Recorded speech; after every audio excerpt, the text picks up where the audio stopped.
Hello, everyone, and welcome back to Space Pals.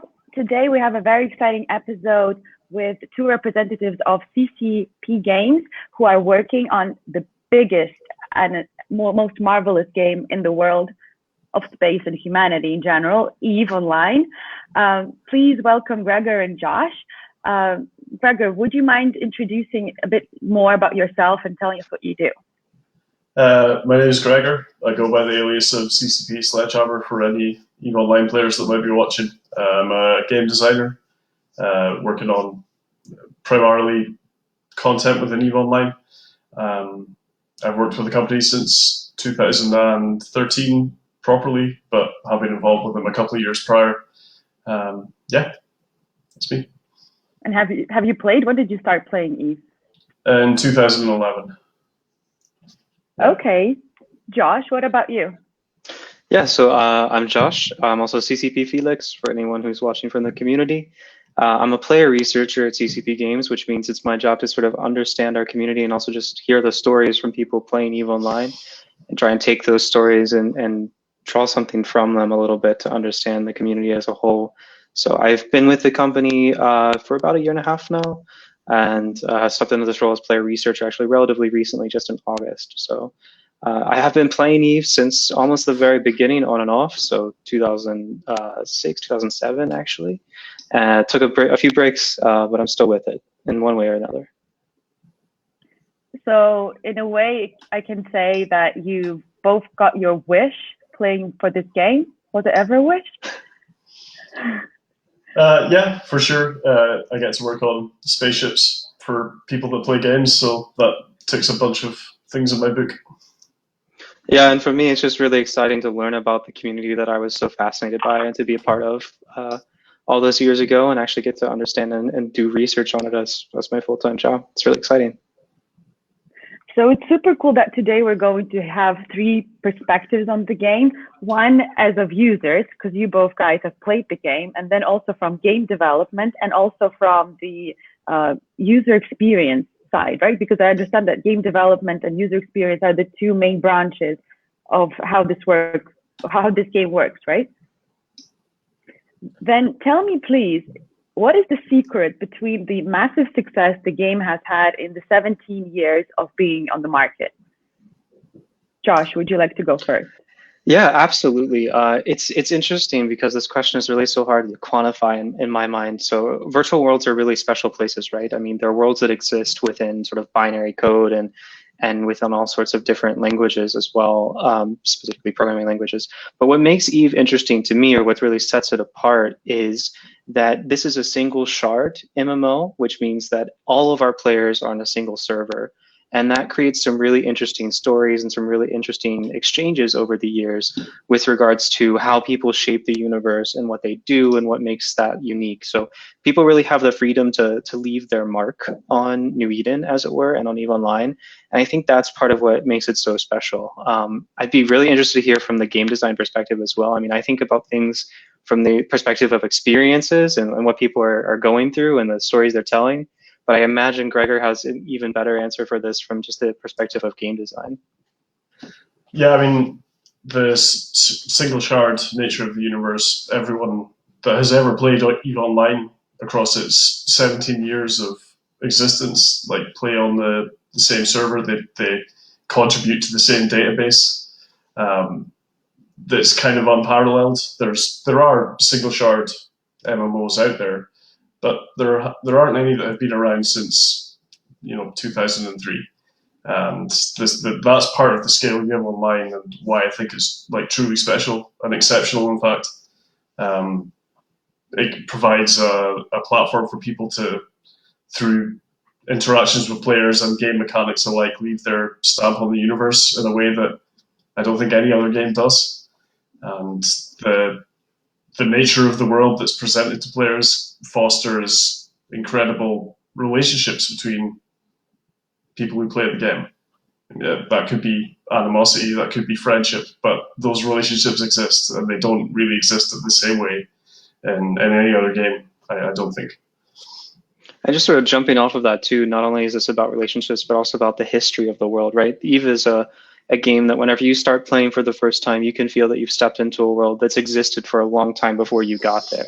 I think that makes it really special as well. So this is very much a virtual world in every sense of that word. Like, this has a history, there's communities that exist. You're becoming a part of that. You're really stepping into making your own story, of course, but joining the stories of other people too. So I think that ties into the relationship aspect of it, really, for me, is thinking about this from, it has a lot of history behind it. And that's something you can really get a feel for almost immediately when you start playing for the first time. Absolutely. Okay, then I have a question. Is it the users who give you guys some demand and then you give it to them, some gameplay changes or additions of new add-ons? I'm not a gamer, sorry. Or is it you who decide what they want? How does this work? I think there's an element of both to that. For a long-living community such as EVE, you have to listen to the player base and try and shape your intent and designs around what they want. But at the same time, you're dealing with a universe that could be threatened with stagnancy if you don't make your own decisions every now and again as a development team. And it's a fine balance between the two. It's not one or the other with regards to EVE or with regards to any game as a service, really. Yeah, I won't dare to try to answer this question from a design perspective and just state here that part of the reason why I'm doing the work I'm doing is so that we can collect those stories, right? So collect what people are trying to tell us is what they do in EVEonline and what they would like to do more of. And so we are listening actively. I think it's important to note that, like, while we may not make the decision that a player expects us to make, we do listen to what our players are saying, and we really do think very carefully about the decisions we're making when it comes to design.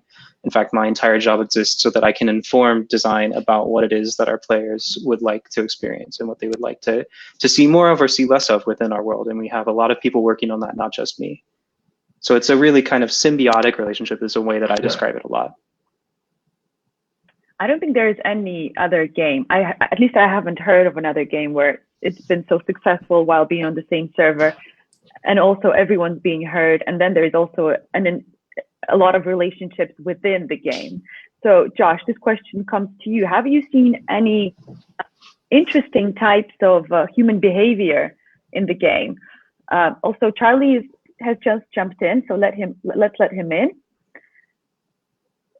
Okay, so he's about to come on. Hey, Charlie. Hi, everyone. Sorry for being late. It's all right. I was just asking Josh about what role does the study of human behavior play in EVE? Yeah, it's a great question. So just a little bit of background on this. I'm a trained digital anthropologist, which means like my entire trajectory before joining CCP Games, so actually very academically oriented, very much into understanding human societies and cultures and how technology interacts with those and sort of reverberates off of that in both ways. It's a process, to use a really fancy academic term, of structuration a la Giddens, which just means that it's a process where like the structure of something informs the way that people act and the way that people act informs the structure. So I think it's important to predicate all of my answers by stating that what I see here, especially within this virtual world in particular, is that there's of course a place to study human behavior because it's humanity and just another outlet in another sort of setting. So I don't think that when we think about players, we should think about the virtual world or the game as somehow different than our world, because it's not. I really see virtual worlds as extensions of what I call the actual world. That's not my terminology. That's terminology that's existed for a while within academia, but that's not like a game is somehow separate from the world that we live in right now and that we're talking in right now. In fact, I think if anything, it's very much connected to that, and a lot of what we do here informs the way that we behave in virtual worlds. So studying human behavior and understanding things from an anthropological perspective really gives us a lot of insight into how communities form. That's one of the big things that anthropology strives to understand, is how do societies come together and how do they stick together? So what makes people sort of click together and form a group? And that's something that's been really, really interesting to bring those sort of perspectives into studying our player base and studying also user experience as a whole, thinking about it from a more macro level, whereas a lot of times you'll come to user experience from a sort of psychological perspective, which tends to look at things from a more micro perspective. So I think that anthropology has a lot to offer from just giving a different viewpoint and thinking about things in a slightly different way. So I hope that answers that question ultimately, but I think I could talk about anthropology in the way that we should have more anthropologists involved in studying virtual worlds, specifically working in game development for hours and hours on end. But it's something that really fascinates me, is this interchange of society and virtuality. You say that people behave, the rules are exactly the same for how people behave in real life and in the digital world. Is there any ways that people behave differently, and is there anything that you've learned from kind of that gap almost? I remember famously there was a huge piece done on Warcraft, I think it was, when they had the fake plague that happened, and they learned a lot about epidemiology from how people acted in that.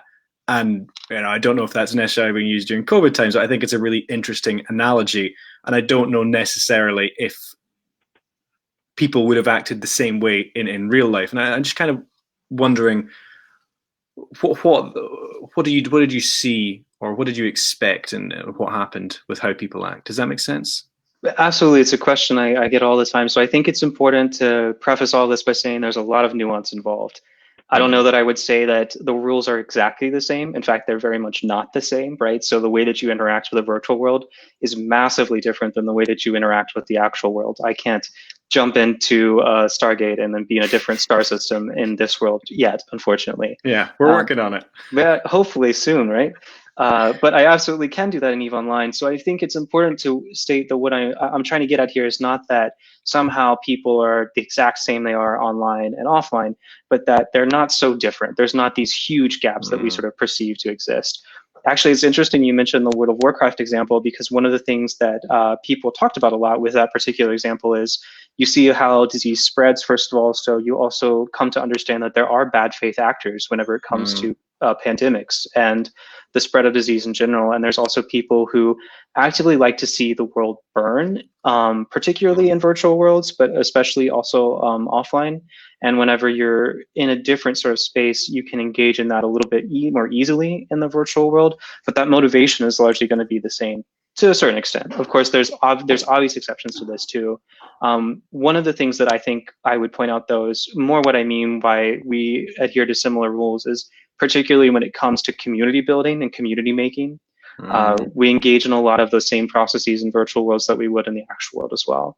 So I'm not saying that people can do exactly the same things or they'll behave in exactly the same way, but that a lot of the processes that we engage in as a species actually come to exist in these virtual spaces, just the same as they would in the actual world. And just a bit of an aside on this, and Gregor, it might be interesting for you to chime in on this. How easy is it for you to build that process and build those kind of almost lizard brain, limbic brain processes into how the game operates? Because this is like very fundamental elements of humanity and how we relate to each other. Do you have to consciously make an effort to build that kind of functionality into the game, or is it something that people will do whatever it takes? I think there's a common mentality amongst people who play MMOs that is the idea of min-maxing. If you present a system to a player base, you can be sure that for the most part your designs might go out the window when you actually see players interact with this. And particularly amongst the MMO space, because time is precious, people will try and get the most out of the system for the least amount of effort. And that's something that is particularly true when you're talking about the sort of content work that I develop. If I create a nice little mission for somebody to run, I know that there's going to be 10 people that will probably play that the way that I expect it to. But there's probably also going to be like 3 people behind that have figured out something that I've missed, or something that I didn't consider in the development of this, that leads them to, I won't say abuse, but use this content in a fashion that puts the monetary or game progression game of the other players to shame. And this is a prevailing design thought for whenever I develop anything for the game. With regards to trying to engender a certain style of gameplay, yes, there's definitely routes that we go down to try and scope out the different paths that people might pick when they're playing a piece of content within EVE. But we're also very cognizant of the fact that there is a large amount of the player base that will take our best designs and really like thrash them out, basically. Then I have a very interesting question, at least for myself. When you're talking about the players, it seems like there is a lot of people out there who are trying to do something that's not written within the game. So are there any rules that you put in front of the players, whether they're ethical or programming, which they can overstep then? And what do you do for people not to break the rules, if there are any? I think the easiest crutch to lean on to like restrict player behavior is absolutely from a programmatical sense. We define a set of rules which are unbreakable because of the physics of the game, like the laws of the game. But EVEonline is a sandbox. It isn't a single player experience. There's a notion that what we're trying to do is provide tools to the players, not an experience. And it's the tools that we provide to the players that they build an experience from.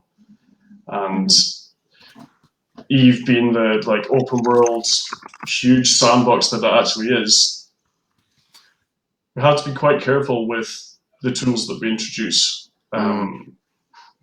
Part of the like butterfly effect notion of the advertising of EVE, the things that get people involved, like you can be a small cog in a big machine that causes huge ripples, or you can try and be that big machine yourself.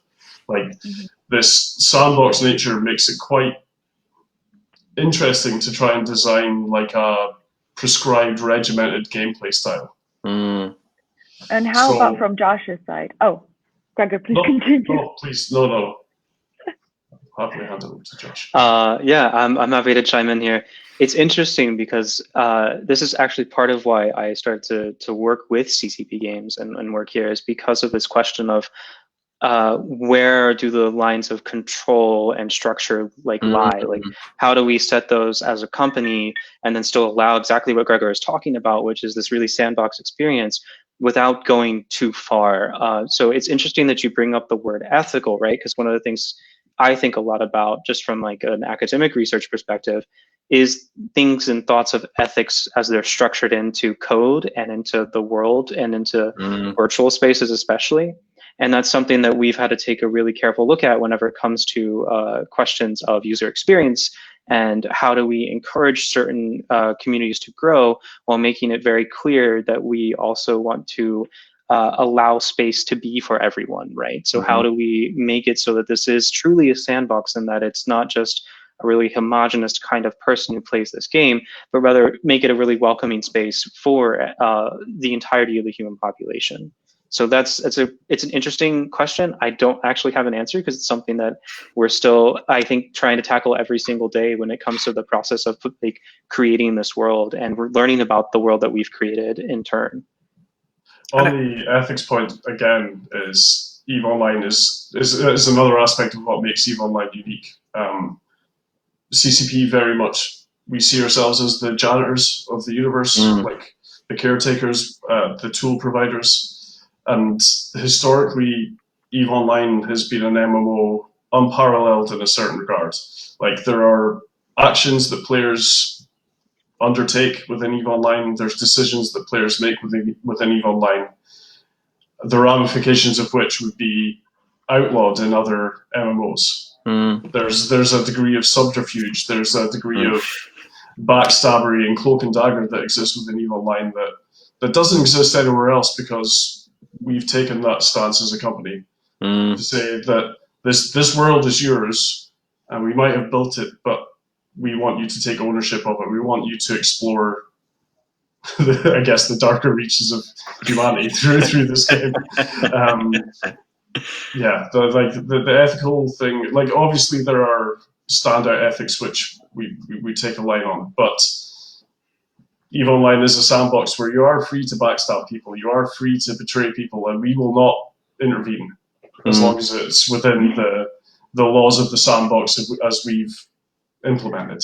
Yeah, And just on that, I think it's really interesting to kind of have from an individual perspective and then from a design perspective as well. Is there anything that people have done that's really surprised you?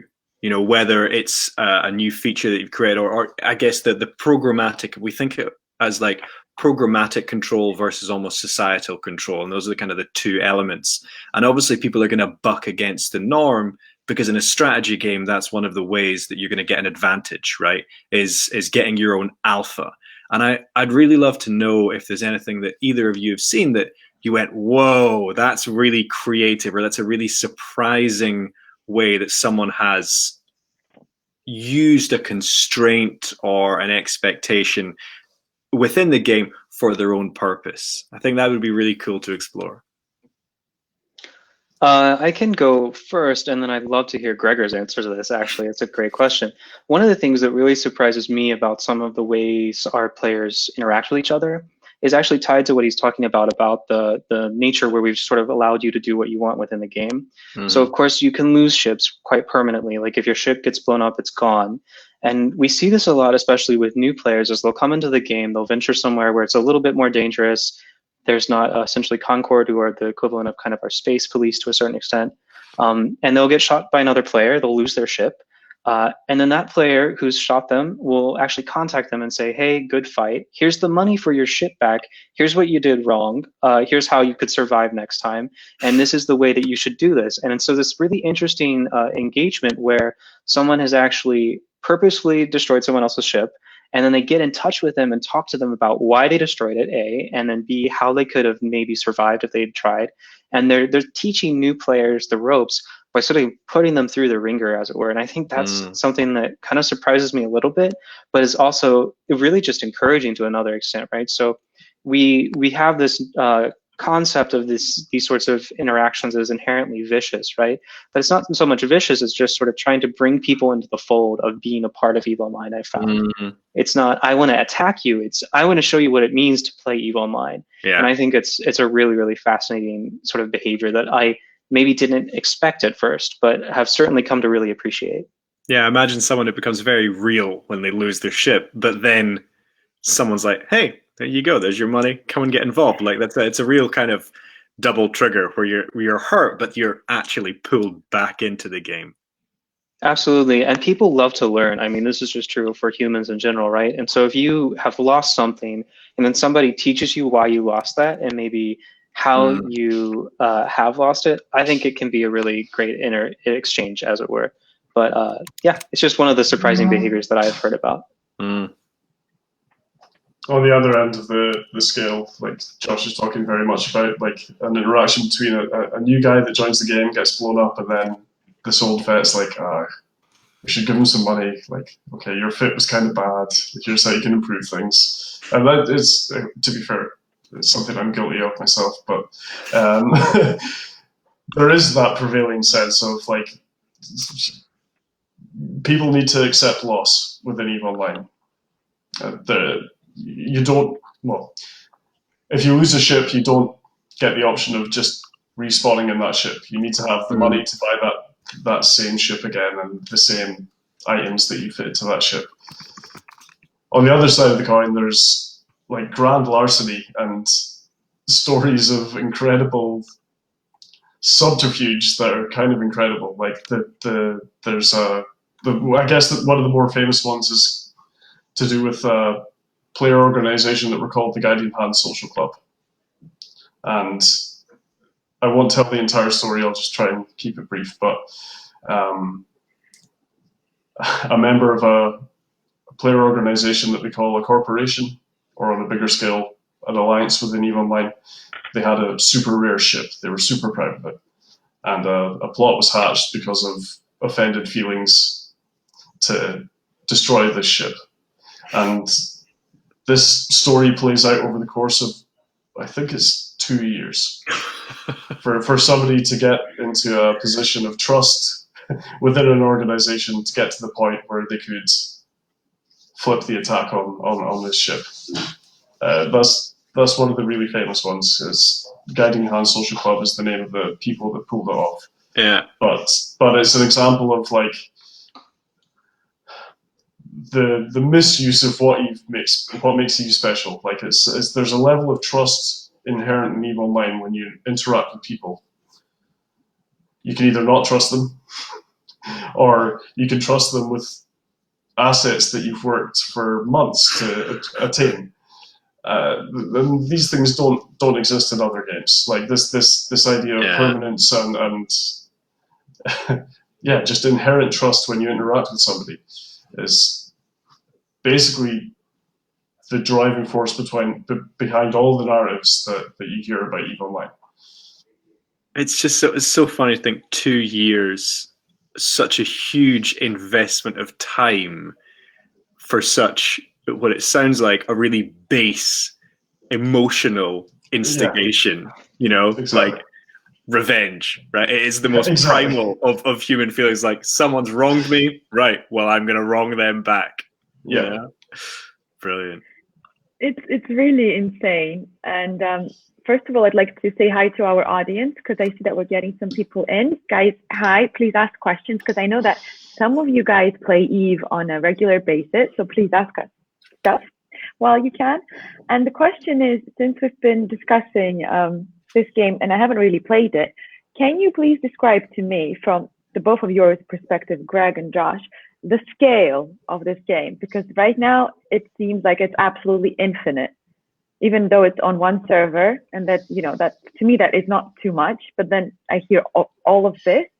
Can you please just let me grasp the scale?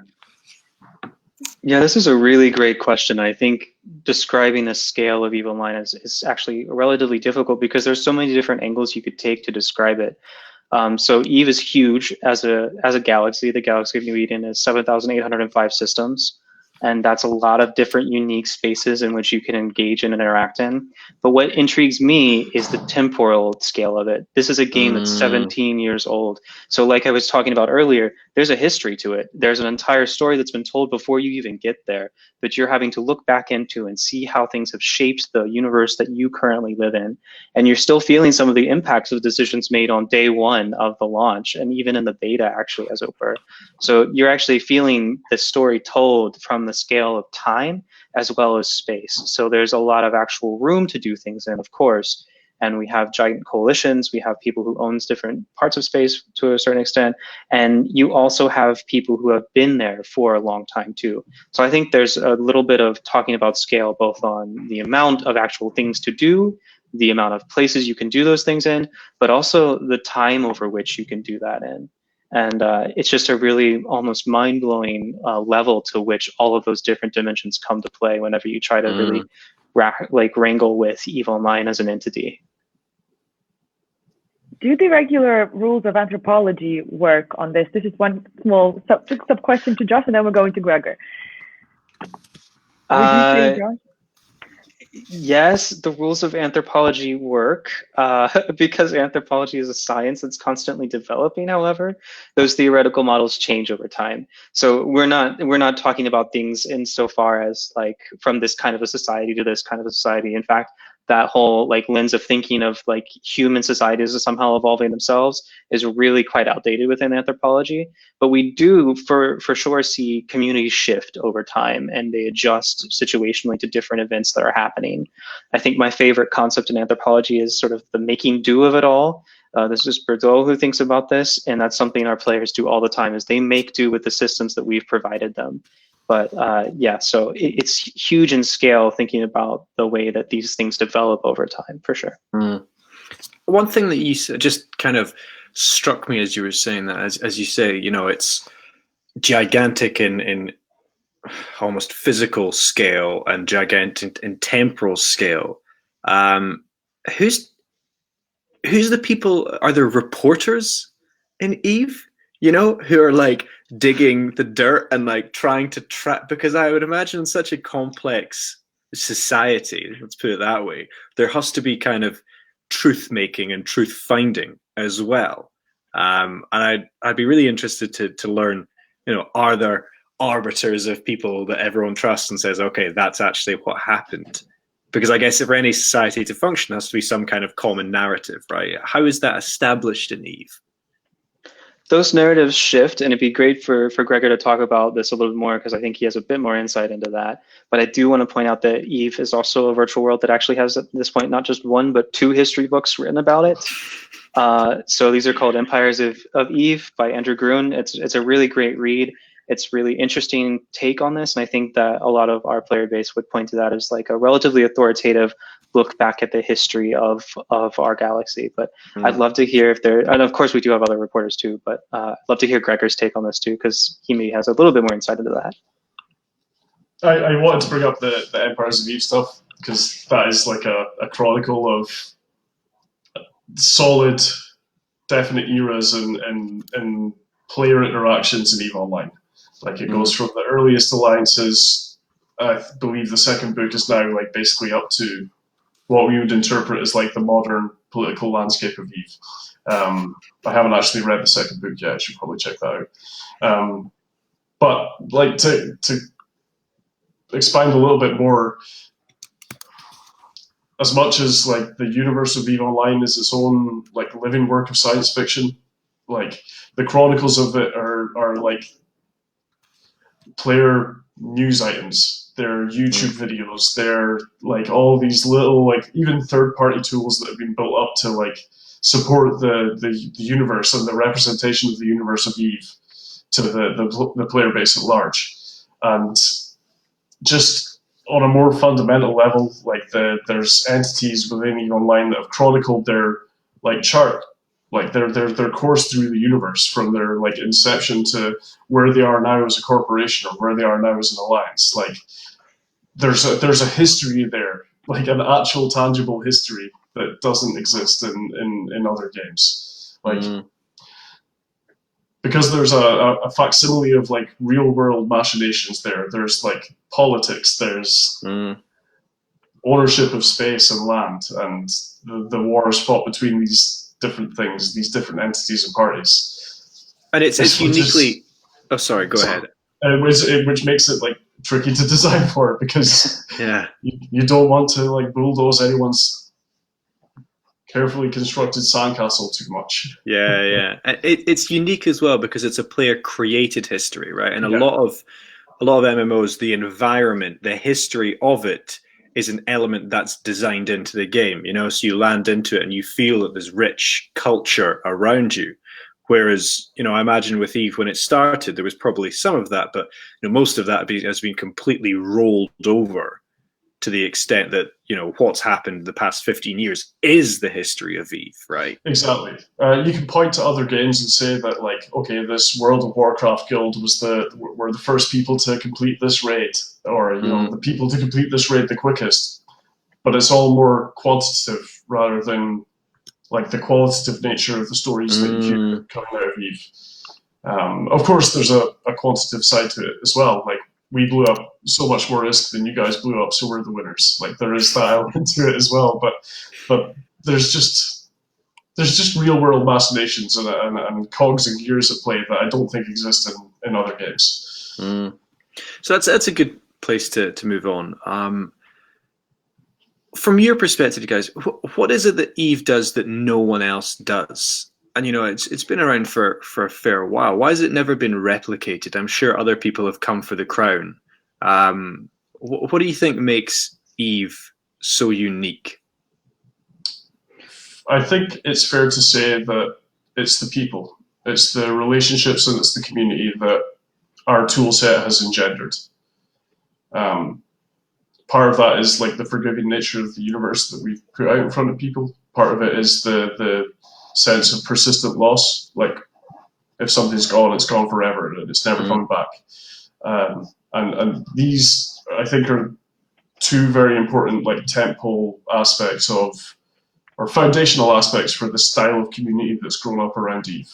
And Josh could probably speak a little bit more about it, but I think us being janitors rather than gods, I guess, is a good way of putting it, is part of what makes this prevailing and persistent in a way that nothing else is. I would just completely agree with that. I think thinking of ourselves more as the custodians of New Eden rather than the overlords of it is a really unique take on informing MMO design and virtual world design and just governance in general. That's something that fascinates me from that perspective. But one thing that I think really sets EVE apart is the level to which trust is so key to existing in and interacting with this particular virtual world. Gregor spoke to this a little bit earlier, and I just want to really hit it home that this is a virtual world that asks you to trust people like no other space that I know. And that builds these really meaningful, really deep relationships very quickly, right? So if you go through a struggle with somebody together, you are much more likely to trust them sort of inherently, thinking about things like boot camp, right? Like there's a reason those are set up in the way that they are. And that's because putting people into these really unpleasant, but also really sort of extreme situations where there's a very real sense of loss, there's a very real sense of maybe isolation at times that you come together and find your group in, creates a sort of social bond that sets something apart. It sets your group apart. It sets those friendships apart, and it makes something really, really lasting and something really meaningful. So this is a virtual world where the community is not just maybe a community you play with, you log on and sort of spend time with. You do that, of course, too. This is a virtual world where trust is so crucial to the group that you've chosen to play with that because you could lose absolutely everything you ever worked for within the game in a matter of seconds if you trusted the wrong person, you really sort of build these friendships not only within the virtual world but outside of it as well. So these are friendships that are really sort of far-reaching, and of course you see this in other MMOs. But really, what I think makes EVE unique here is how quickly those relationships come to exist, because you have to trust your corp mates almost inherently with some of the things that you're doing, because otherwise you're going to really experience a very severe loss quite quickly. So I think that these are really fascinating sort of bonds that exist in EVE that maybe don't exist in other virtual worlds in quite the same way. Just on that quickly, I mean, it's kind of interesting to think about what the nature of a game is, right? For a lot of people, it's escapism and fantasy. I mean, quite frankly, EVE sounds a lot more stressful than escapism. You know, I mean, I've heard people talk about it as Excel in space, right? But the idea that you have permanent loss, that trust is something so real, it's not something you can just like, or is it something you can just dip into for like, you know, a little bit of space mining and then come in and out, or is it something that in order to get the best out of it, you have to be immersed? I think getting the best out of it is really what you make of it whenever it comes to EVEonline. We provide you with the sandbox. We let you decide what your story is going to be within that sandbox.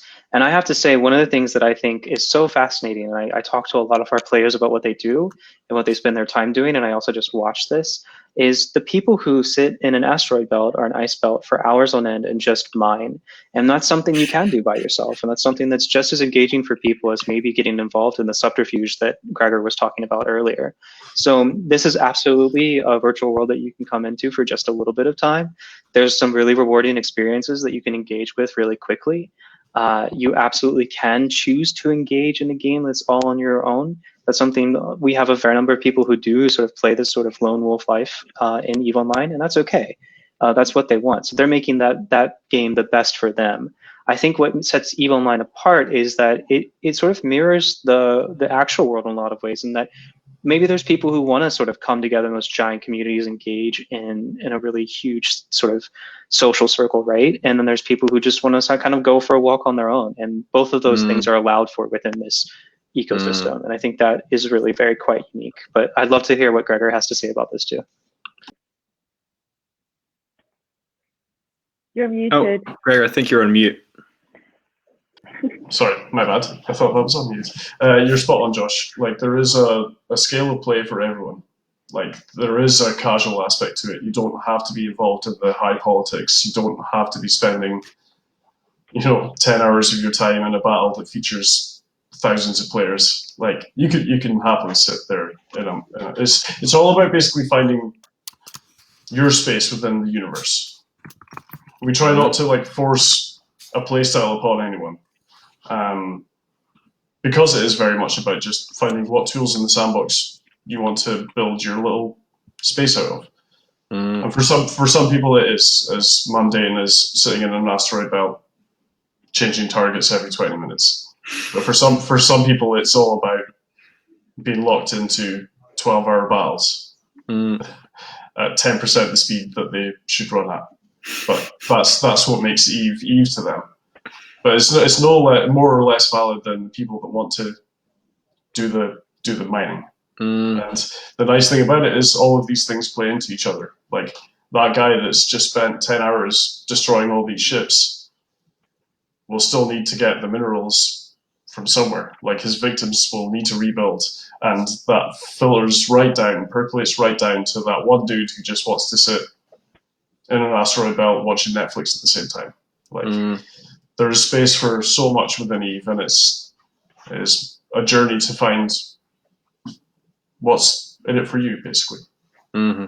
And we were only talking about 2 different kind of play styles, and actually there's just thousands of them, really.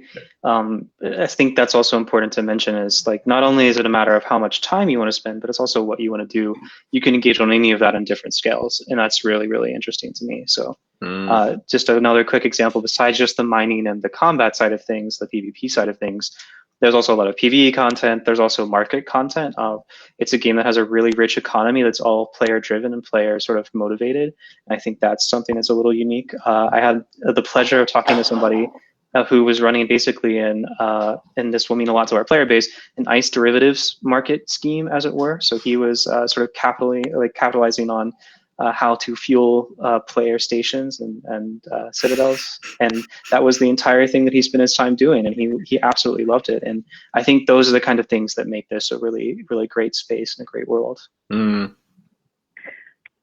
this podcast or show, we usually discuss space things, like really, really space things, and this episode is quite a turn for us because we're talking about asteroid belts and mining and refueling in orbit and spaceships. It's still a game, right? So what is there like a special role? Is there a special reason why Eve is in space? Does the space environment affect the players in any way? Gregor, would you like to go first? I think for me, setting EVEonline in space really underlines the investment, the idea of exploration and discovery. Like, it is the final frontier to a certain extent. But more than that, it's a canvas that we can explore and develop ideas that okay, we can't be actual. None of us could be astronauts in this call. I would surmise. Agreed. But we could be. If somebody provides us a world and like the notion of exploring space, we can absolutely explore what it means to be out on the like harshest edge of the galaxy, and like space just provides like a wonderful, mysterious backdrop that trying to set your like game within, like, you know, let's say Lord of the Rings, that still has a very defined set of rules. It has hobbits, it has all of these things. But something like space as a backdrop where everything is unknown for the most part is so much more enticing. Like, go out there into the black and try and find something that nobody else has seen, like to see something that nobody else has seen before. We might not necessarily be able to offer that all the time with an EVEonline, but at least when you approach the game as a new player and you start getting out there, you'll be like, wow, I've never seen like a nebula backdrop like that. I've never seen like planets look like this. It's basically a blank canvas that lets any designer like run wild as long as it fits within semi-sensible physics. I like your use of semi-sensible. Yeah. It's the physics model for Eve is tennis balls and water rather than purely Newtonian. So. But is there someone who consults you on space things? Because, you know, not everyone knows about space mining or knows about the asteroid belt. Given it's not hard sci-fi, it's soft sci-fi, and given the nature of it, you could probably say it's more like fantasy than it is science fiction or a representation of true science. But at the same time, I'd like to think that everyone that works on Eve and has an input into Eve like has a certain like gearing towards sci-fi. They have a love for certain aspects, like the entire backdrop of Eve, the aesthetic of Eve was Blade Runner. but in space. Like cities, when you see a station, you see these billboards, you see holograms. It evokes like the original Blade Runner. There's so many other aspects that I think just the space that Eve provides are wonderful. Like, yeah, I'm a huge sci-fi nerd, so like, I can see references to so many different works. Like there's an object that's just the obelisk from 2001 that's in random dungeons distributed throughout space. But yeah, it gives us a scale and an openness to develop things that setting something on a planet might not give us. So it's a canvas as much as it is an aspirational. There's an emotional attachment, but then also a logical reason. And then yeah, I would say so. And then speaking about science, I know there's been some real world science that's been going on inside Eve. I remember there was exoplanet finding or something like that, and there was even stuff around COVID that you've been doing recently, right? Yeah, absolutely. So these are called our project discovery sort of initiatives, as it were. And Gregor actually worked on the exoplanet one, and I worked on the COVID-19 iteration of it. How convenient. The more recent one, so we can talk a fair bit about both of those. And this is exactly that combination of real world and virtual world that I think makes Eve really unique and enriching. So we actually have our players contributing to actual world science at this point, and we've designed this sort of mini game for analyzing flow cytometry charts, which is a way to stay like the way that COVID impacts certain immune systems and how viruses in general impact the human immune system. And this is a sort of tool for understanding that better, both so you can develop vaccines more timely, but also just so you can know what the long-term impacts of a virus or any sort of pathogen are on the system. So we've created this really exciting mini game around it that has our players actually contributing citizen science to a really impressive cause. And as of earlier tonight, they had actually submitted 66 million different analyses. So that's 66 million unique charts, unique flow cytometry charts and classifications, which is like the equivalent of like 4 or 5 years worth of actual analysis on the part of a scientific team with it regards to this sort of flow cytometry work. So that's a really impressive way to sort of combine these aspirations of exploration and sort of painting your own story in space with contributing to real world science in a meaningful and really impactful way. And that's the COVID-19 one, but I know that we have some really impressive stories as well from the exoplanet part too. Yeah, so we basically all of these citizen science programs revolve around creating like a mini game within EVEonline, or within anything, I guess. There are previous examples like Galaxy Zoo. I think it was like a super old school version of astronomical categorization, where you assessed different pictures of galaxies and said, yeah, this is an elliptical or this is a spiral. And it's an evolution of that, like crowdsourcing science, but also gamifying it. So the Project Discovery exoplanet iteration, which is the one before the COVID analysis that Josh has just talked about, we developed a mini game that presented players with like luminosity graphs. And what we were trying to get players to do is identify transits in front of a star. So it's like the most common method of exoplanet detection at the moment, which is assessing how much a sun dips over time, and if there's a pattern to that, then maybe there's a celestial body passing in front of this. And pattern recognition is something that humans are very, very good at, and surprisingly something that AI is kind of bad at. So gamifying data crunching essentially in this way is hugely powerful. And there's like in-game rewards for the players when they successfully complete a minigame, but we're able to like extend the research power, or at least data processing power, for scientific institutions by like an incredible amount. I think there was 75 years worth of data if you were to take a averagely sized scientific team that the project, like Discovery Exoplanets, players managed to crunch through. And we haven't discovered any planets that we know of yet, but there are well, they're still going through the data that we've given to them. And it operates. It sounds like it's, in order for me to understand properly, it's kind of like whenever you do something on Google and they give you a CAPTCHA where you have to, show 3 traffic lights, and I know that I'm just training some computer software for autonomous vehicles, and they just managed to turn it into, again, not a game, but is it similar to that? Is that right? Yeah, it is very similar to that. We're teaching players initially how to. So we present to them like an initial set of data where we can very clearly say it's essentially known. This data is already worked out.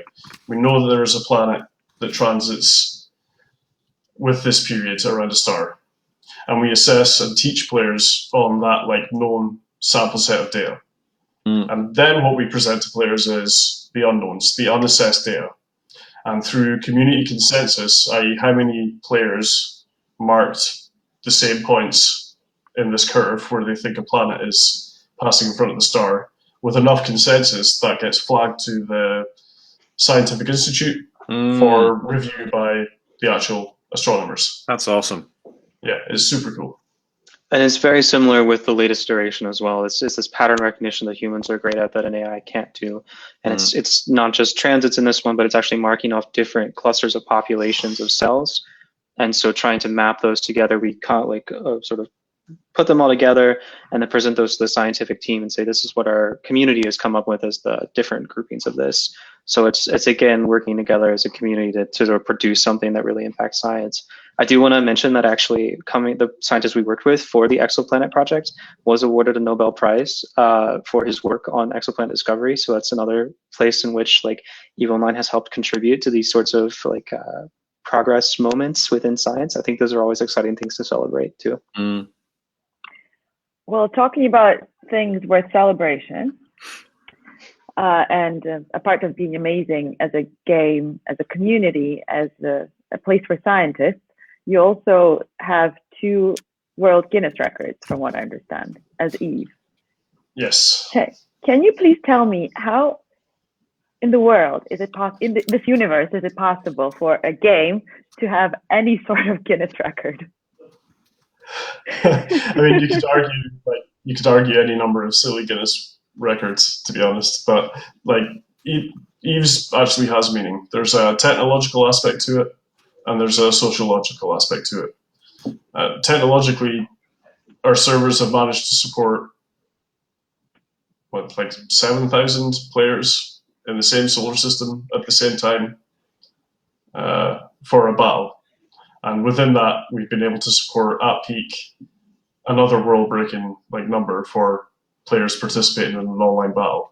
Now, the technological feats of EVEonline aside, even just organizing that number of players to get into a system is like a sociological feat for those alliance leaders. Yeah, I mean, even getting 4 people to come on a live stream and organizing the right time is not necessarily an easy feat, right? Let alone 5,000 people on their spaceships.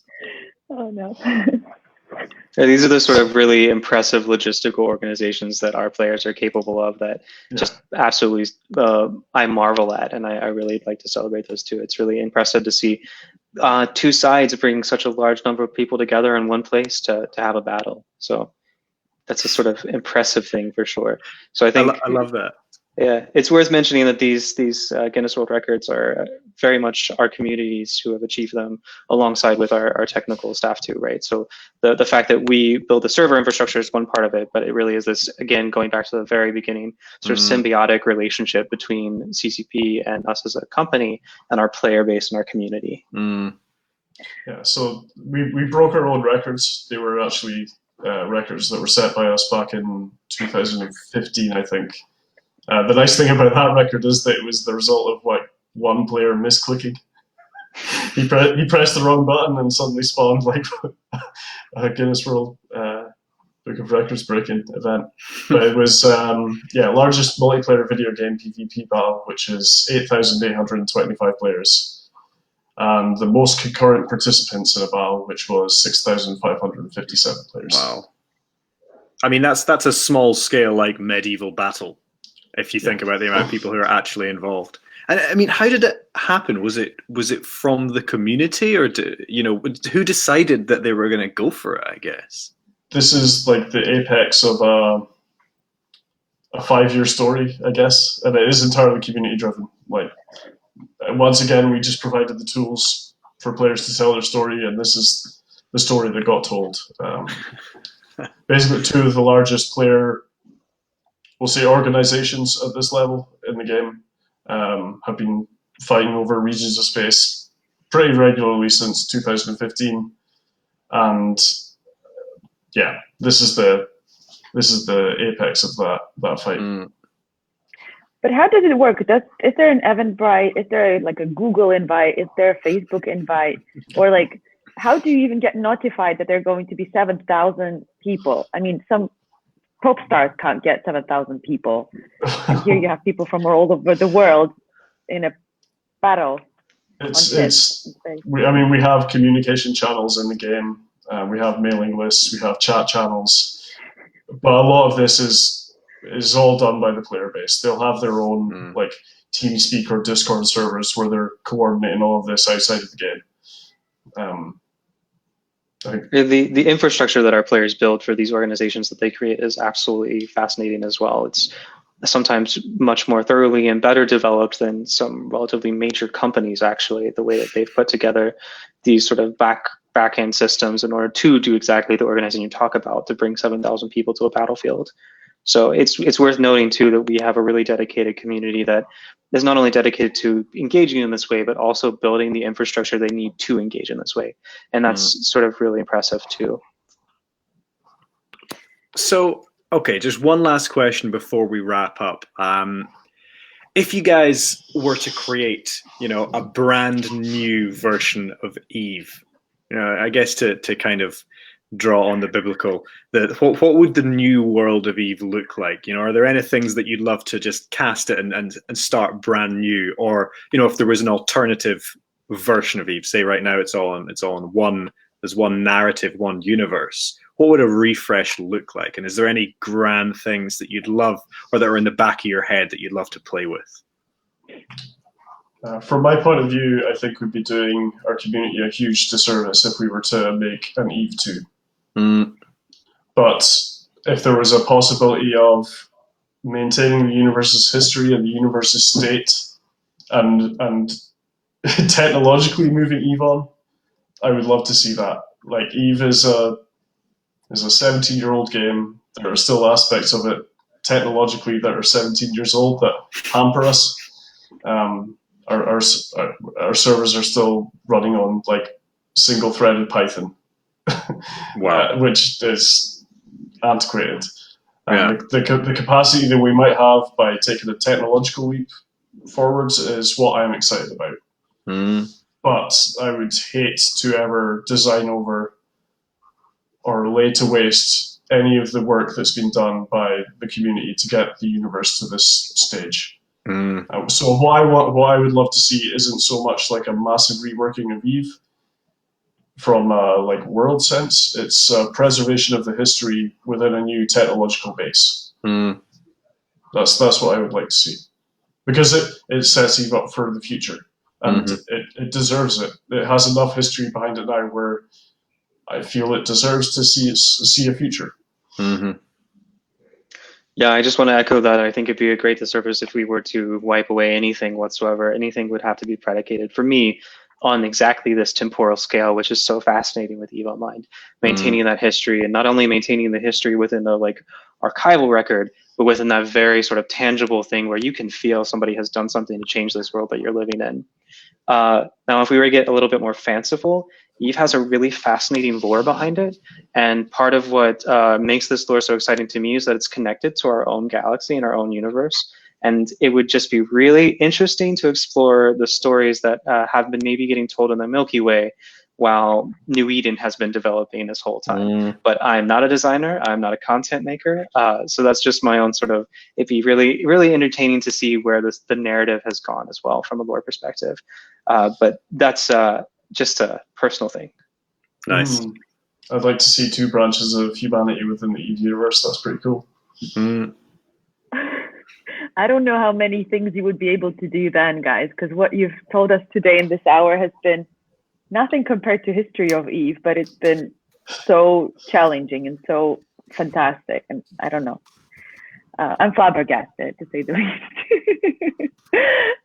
So thank you so much, Gregor and Josh. It's been a tremendous honor to have you on. And I hope that we can talk to you again soon at some point, because I feel like we haven't touched on a lot of things within EVE. Yeah, just scratch the surface. We haven't even really talked about space. And I think there's a lot you could discuss with some of our peers from the space community, because I think there's so much overlapping: philosophy, anthropology, game design, AI, everything. Even COVID, guys, you do everything. Thank you so much for your time. Fantastic chat. And I hope to see you all soon. And to the audience, guys, thanks for joining, and see you next Sunday. Bye, guys. Thanks, guys. Thanks very much. Thanks very much. Bye-bye.